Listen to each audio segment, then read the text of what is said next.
دوسرا سوال ہے کہ عورت کو قرآن و حدیث میں کم عقل کہا گیا ہے۔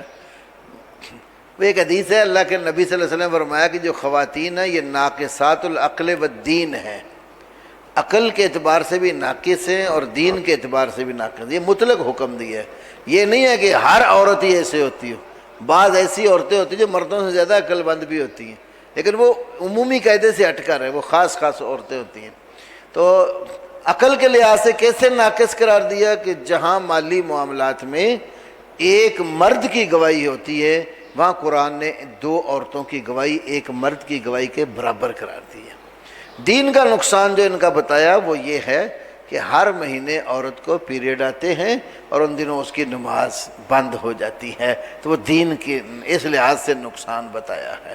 ورنہ کتنی عورتیں ایسی بھی ہوتی ہیں، اب حضرت فاطمہ ہیں، حضرت عائشہ ہیں، حضرت خدیجہ ہیں رضی اللہ تعالیٰ، سیدہ مریم تھیں رضی اللہ تعالیٰ عنہن اجمعین، مردوں کے بڑے بڑے مسائل وہ حل کرتی تھی۔